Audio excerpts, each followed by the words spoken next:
Hello guys, कैसे हैं आप सब। तो आज मैं आपके लिए लेके आ गई हूँ आजीविका का पार्ट 2, जो कि हरिराम पटेल बुक से है। एडीओई की एग्ज़ाम के लिए, जो कि काफ़ी इम्पोर्टेंट है।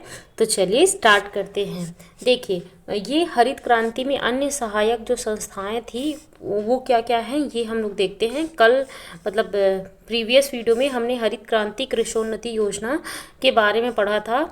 अब पढ़ने वाले हैं हरित क्रांति में अन्य सहायक संस्थाएं। ठीक है, तो आइसोपोम है। आइसोपोम जो है ना, वो दलहन, तिलहन, पाम तेल तथा मक्का एकीकृत योजना, ठीक है, इसके अंतर्गत आते हैं। ठीक है, आइसोपोम के तहत ये जो संस्था है, इसके तहत ये सब चीज़ें आती हैं।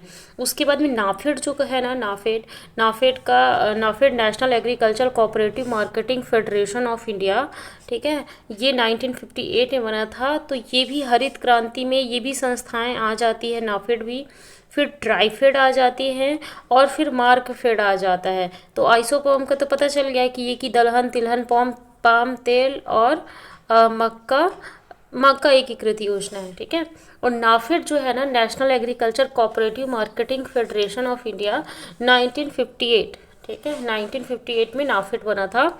और ट्राइफेड जो है ना, tribal cooperative marketing development federation of India limited, 1987 में बना था। ठीक है, और मार्कफेड जो है ना, मार्केटिंग फेडरेशन, ये भी ना हरित क्रांति में पूरे इन्होंने सहयोग किया था। हरित क्रांति की क्या क्या उपलब्धियां थी। 1965 से 66 की तुलना में 21वीं सदी की प्रारंभ तक कुल खाद्यान्न में 175% की वृद्धि हुई। गेहूं में इसका प्रभाव सर्वाधिक पड़ा तथा उत्पादन में लगभग 562% व 6 गुनी वृद्धि हुई। चावल में 3 गुनी वृद्धि हुई तथा दाल में मामूली वृद्धि देखने को मिलती है। ठीक है, हरित क्रांति के घटक। हरित क्रांति का संचालक बहुघटक पर निर्भर रहा, जो निम्नानुसार है। उन्नतशील बीजों का प्रयोग हुआ, यह हरित क्रांति का मुख्य घटक है। ऐसे बीजों का प्रयोग किया गया जो जीवन चक्र में छोटी परंतु उत्पादकता में अधिक थी। उच्च पैदावार बीज वाली किस्मों का बहुतायत प्रयोग से उत्पादन में अतिशय वृद्धि हुई। और सिंचाई। उन्नत पैदावार वाले बीजों के लिए सिंचाई सुविधा आवश्यक है। और भारत के उत्तर पश्चिमी भाग, मतलब पंजाब, हरियाणा, पश्चिमी उत्तर प्रदेश में उन्नतशील सिंचाई तंत्र, जिसमें नहर, नलकूप आदि की पर्याप्त उपलब्धता थी। ठीक है, मतलब इस्टेब्लिश किया गया। और फिर क्या किया गया, उर्वरक का प्रयोग किया गया। हरित क्रांति के लिए चयनित पौधों के लिए रासायनिक उर्वरक तीव्र अनुकूल दशा निर्मित करते हैं। परंपरागत फसलों की तुलना में उन्नतशील बीजों में 4 से 10 गुना अधिक रासायनिक उर्वरकों का प्रयोग करना पड़ता है। ठीक है, कृषि विशेषज्ञों के अनुसार भारत के लिए नाइट्रोजन, फास्फोरस और पोटेशियम का मानक अनुपात 4:2:1 है, किंतु वर्ष 2011-12 में यह बढ़ाकर 6.4:2.7:1 का अनुपात का प्रयोग किया गया था। ठीक है, 11-12 में 6.4:2.7:1 का प्रयोग किया गया था।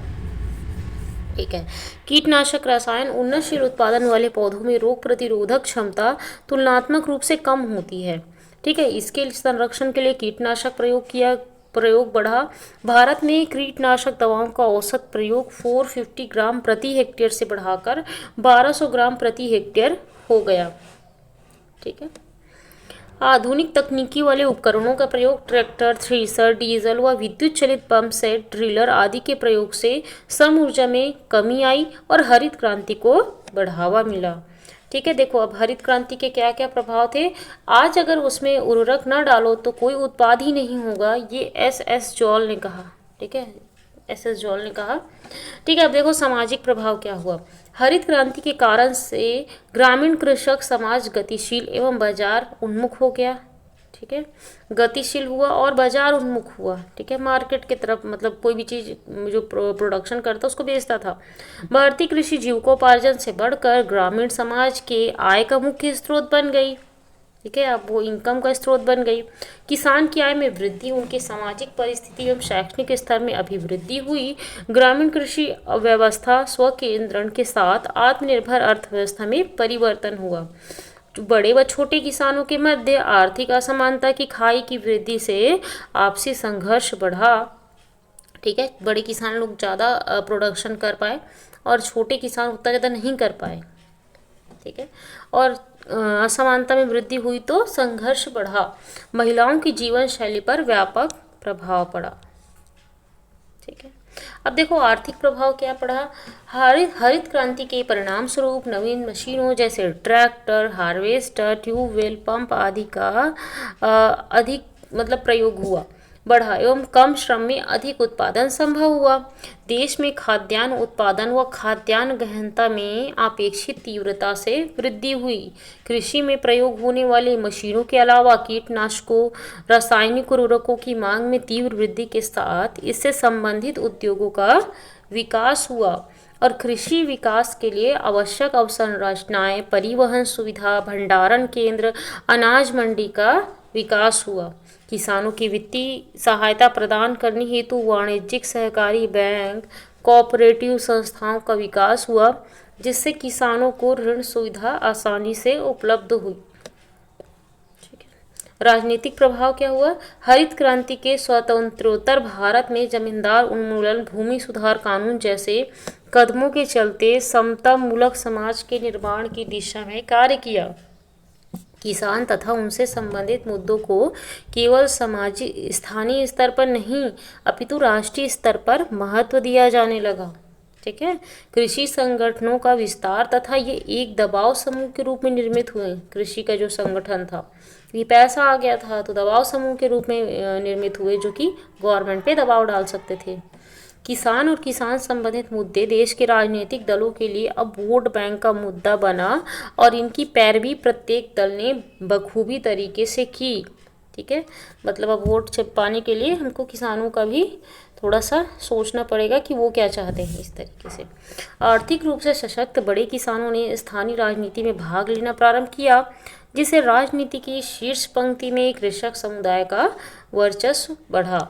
ठीक है, अब किसान जो थे वो पॉलिटिक्स में भी भाग लेना चालू किए। पारिस्थितिक प्रभाव क्या हुआ। हरित क्रांति में अत्यधिक रासायनिक उर्वरक एवं रासायनिक खाद के प्रयोग से पर्यावरण अनुकूल परंपरागत फसलें विलुप्ति के कगार पर आ गई। ठीक है, तो मतलब जो पारंपरिक जो फसलें थी ना वो विलुप्ति के कगार पे आ गई, मतलब उनका बहुत ही कम उसको उगाया जाता था।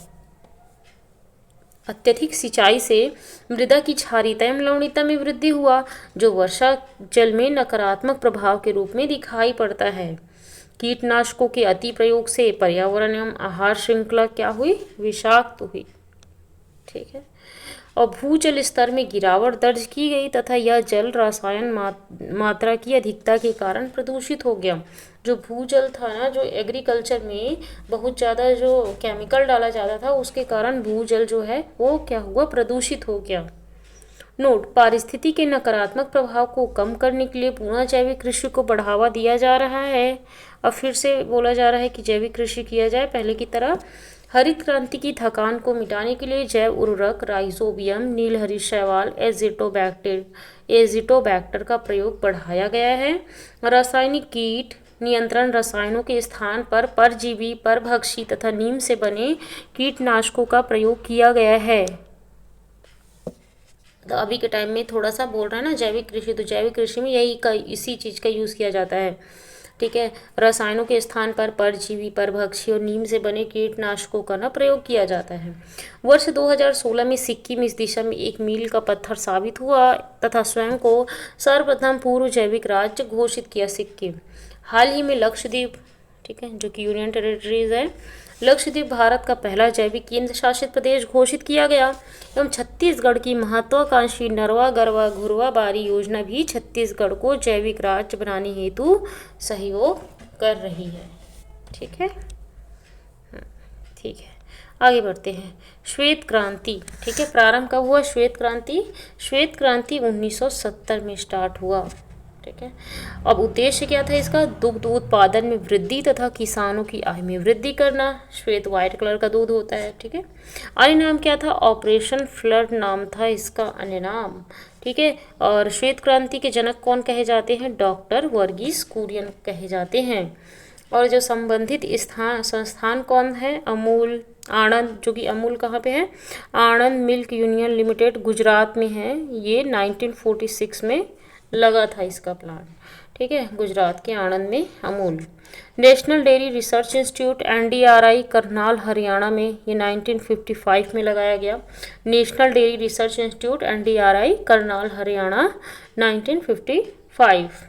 National dairy development board NDDB Anand Gujarat 1965। ठीक है, देखो 10-10 साल का डिफरेंस में हो रहा है। और सरस डेयरी राजस्थान में, ठीक है, सरस डेयरी राजस्थान में लगाया गया। National dairy development board NDDB आनंद गुजरात में लगाया गया 65 में। National dairy research institute NDRI Karnal Haryana में लगाया गया 1955 में। और अमूल लगाया गया, मतलब कंपनी थी, ये सब लगाया गया आनंद मिल्क यूनियन लिमिटेड गुजरात में 1946 में। भारत में श्वेत क्रांति का जनक डॉक्टर वर्गीज कुरियन को माना जाता है। इस क्रांति के तहत परंपरागत दुग्ध व्यवसाय को व्यापारिक दुग्ध व्यवसाय में परिवर्तित किया गया।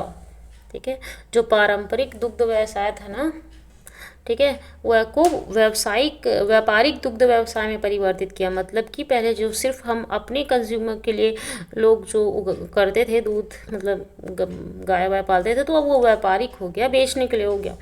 गुजरात के खेड़ा जिले के आणंद नामक नगर से दुग्ध क्रांति की शुरुआत हुई। आणंद नामक नगर से, है ना, दुग्ध क्रांति की शुरुआत हुई। और इस दिशा में 1946 में सहकारी संघ के रूप में अमूल की स्थापना किया गया, जिससे दुग्ध उत्पादकों के लिए समुचित बाजार व्यवस्था की सुविधा प्राप्त हुई। ठीक है, श्वेत क्रांति के सार्थक सिद्ध बनाने के लिए 1965 में स्थापित राष्ट्रीय डेयरी विकास बोर्ड के सहयोग से 1970 में ऑपरेशन फ्लड कार्यक्रम शुरू की गई। ठीक है, 1970 में ऑपरेशन फ्लड, ठीक है, शुरू किया गया। यह कार्यक्रम भारत में 3 चरणों में लागू हुआ। ऑपरेशन फ्लड या श्वेत क्रांति, ठीक है, प्रथम चरण ना 1970 से 80 के बीच में स्टार्ट हुआ। द्वितीय चरण ना 1981 से लेके 85 के बीच में स्टार्ट हुआ। देखो, पहला वाला 10 साल का था, दूसरा वाला 4 साल का था, और तीसरा वाला ना फिर से 11 साल का था। ठीक है, तो तृतीय चरण ना 1985 से लेके 96 के बीच में रहा। द्वितीय चरण 1981 से लेके 85 के बीच में रहा। और प्रथम चरण 1970 से लेके 80 के बीच में रहा। देखो, प्रथम चरण 1970 से लेके 80 के बीच में कार्यक्रम के आरंभिक चरण में भारत के 4 महानगरों दिल्ली, मुंबई, कलकत्ता और चेन्नई, ठीक है, दिल्ली ऊपर है, उसके बाद में फिर मुंबई, इधर कोलकाता और इधर चेन्नई। दिल्ली, मुंबई, कोलकाता और चेन्नई में ताज़ा दुग्ध व्यापार का वर्चस्व बिठाने का प्रयास किया गया। यह चरण आगामी कार्यक्रम क्रियान्वयन के लिए रूपरेखा तैयार करने में कारगर सिद्ध हुआ। तो मतलब पहले चरण में 10 साल में कहाँ कहाँ, दिल्ली, मुंबई, कलकत्ता और चेन्नई में दुग्ध व्यापार का वर्चस्व बिठाने का प्रयास किया गया। ठीक है, अब द्वितीय चरण में क्या हुआ, समन्वित, जो कि 1981 से 85 के बीच में हुआ था, समन्वित डेयरी विकास कार्यक्रम की शुरुआत तथा 200 से अधिक शहरों को जोड़ा गया। इस चरण में 1 लाख से अधिक आबादी वाले शहरों में, जहाँ पे 1 लाख से अधिक आबादी है, आबादी वाले शहरों में दुग्ध की आपूर्ति व उपलब्धता उत्पादक सहकारी समितियों के चैनल प्रक्रिया के माध्यम से करने का प्रयास किया गया। ठीक है, तो द्वितीय चरण में ना 1981 से 85 में इसमें क्या किया कि 2 से अधिक शहरों को जोड़ा गया।